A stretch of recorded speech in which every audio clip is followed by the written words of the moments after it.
Hey, what's going on, everybody? It's Wilhelm Scream, and welcome back to another day in Destiny 2 for some more Destiny 2 news and Lightfall Season of the Wish intel. Today is the weekly reset, and Iron Banner has returned. With it, some absolute meta god rolls that I think every player should want to pick up. So we're going to cover all the things regarding Iron Banner, as well as the best way to farm out any god roll that you may want. And then, of course, we'll cover some of the other weekly information, and some of the stuff available through Iron Banner is actually absolutely great for some of the endgame activities for this particular week. If you enjoyed this video, please remember to like, comment, and subscribe to the YouTube channel and turn on the bell, the post notifications, so you never miss out on any future Destiny 2 Lightfall content like this. You can also follow me on Instagram or Twitter. They'll be linked in the description box down below. And a big shout out to my buddy Sinister for joining me in the tower in today's video. If you stick around till the end of the video, I'll have a secret hashtag you can leave in the comments section to be entered into the next giveaway on this YouTube channel, and I do want every 1,000 subscribers, so you never want to miss out. The number one thing that I think everybody should want is the Lethal Abundance, because this is one of the only weapons that can roll with both Splice as well as Hatchlings. This one is actually not a bad roll, and it's available at rank 4. This week you're going to be getting double ranks through any Crucible activity, so Iron Banner, of course, is 1. So it's actually a pretty good week to farm out what is one of the best PvE weapons through a PvP activity, which I think is sort of unfortunate, as a lot of people don't even like to play PvP, but this week might be worth it just because of the double ranks, and this one is going to be fairly easy to get your hands on, though it isn't the absolute best roll. The best roll, in my opinion, is the one rolling with Splice as well as Hatchlings. If you're trying to get your hands on as many of these particular auto rifles as possible, and thereby get the best possible roll you can, of course, you're going to need more Iron Ingrams, and the best way to get Iron Ingrams is to rank up through Iron Banner as fast as possible, and there's a very easy way to do that, and actually, Bungie has made this process even easier now, as we have the Legacy ornaments available right on the homepage. So, a little trick that you can do with these, instead of having to actually make an Iron Banner ornament like you used to through the loom by A1, you actually can just buy an Iron Banner ornament. But what they don't tell you is that Iron Banner ornaments, of course, count towards your rank boost through Iron Banner, but they can also be equipped on top of an Iron Banner piece of gear, and you can double your rank boost for one piece of gear. So you don't actually need to wear all 4. You could just wear 2 Iron Banner pieces of gear with 2 ornaments on top, and you'd essentially be getting the same rank boost for 4. And just to show you exactly what I mean, I'm going to head over to Iron Banner on the directory really quick.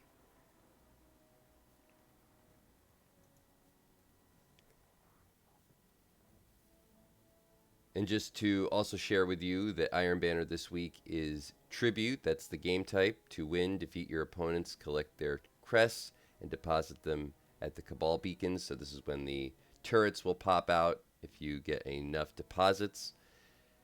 But over to the right, you'll see your Iron Banner rank booster. Currently, I have no Iron Banner pieces of gear equipped. But if I head over to my character,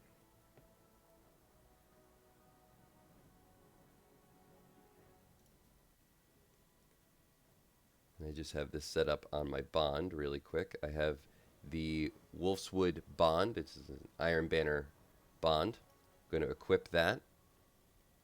I'm going to go to details. Go down to appearance.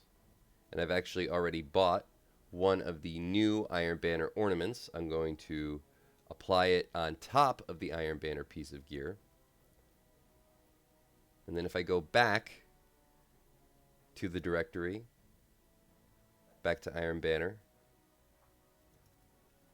you will now see I have 2 of the 5 pieces of Iron Banner gear equipped.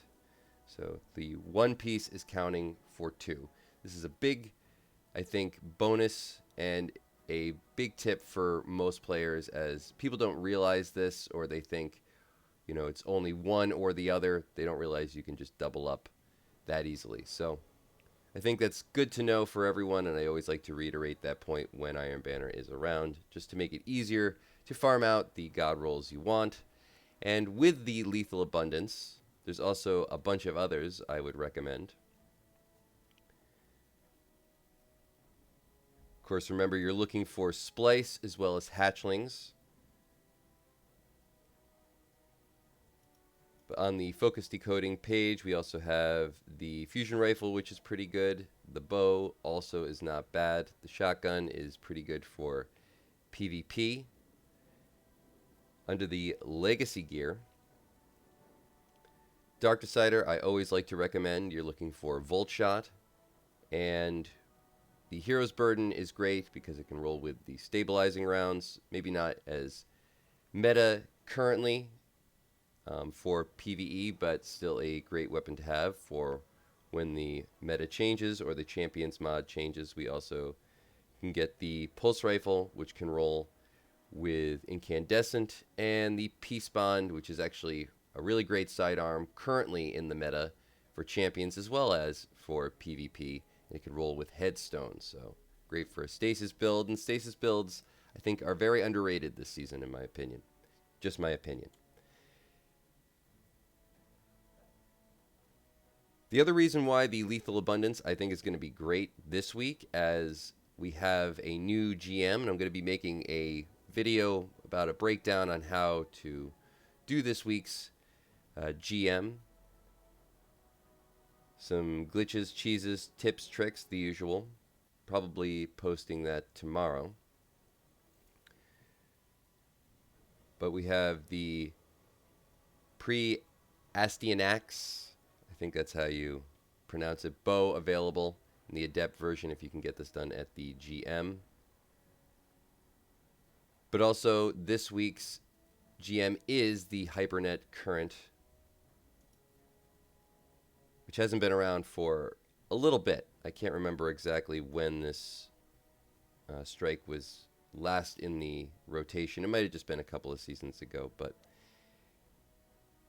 in any case, it is the Overload Unstop week. Don't be alarmed that I don't have Lightfall on this particular account. I'm on my PC. Remember, I always have to tell people I play on console.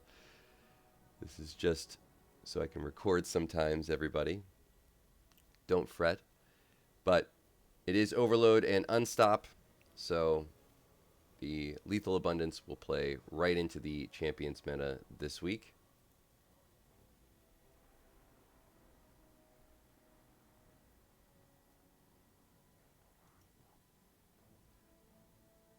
For some daily info,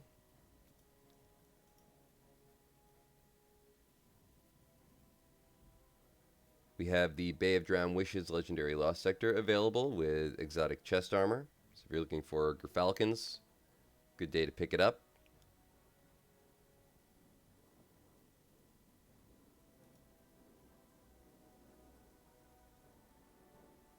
Vox Obscura is the exotic mission this week, which drops the grenade launcher Dead Messenger.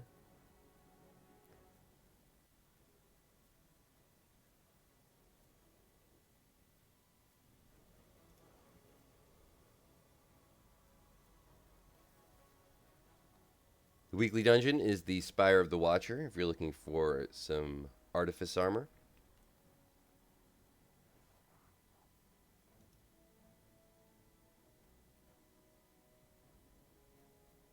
And the weekly featured raid is the Garden of Salvation if you're trying to get Divinity. And that is going to be it for all the information in today's video. Oh, you know what? Before we leave, might as well just take a look at Tess Eververse. But thanks so much for watching today. Hopefully you found something in this video helpful. Please remember to like, comment, and subscribe to the YouTube channel and turn on the bell to post notifications so you never miss out on any future Destiny 2 Lightfall content like this. Remember, you can also follow me on Instagram or Twitter. They'll be linked in the description box down below. Any of those things also enter you into any future giveaways on this YouTube channel. And we do one every 1,000 subscribers, so you never want to miss out. If you've watched till this point in the video, you can leave a hashtag Season of the Wish, or a hashtag Lightfall, or a hashtag Iron Banner, or a hashtag Sinister in the comment section down below for another entry into the next giveaway for this video. One more shout out to Sinister for today. And once more, I'm Wilhelm Scream. Thanks so much for watching, as always. And of course, we will see you next time.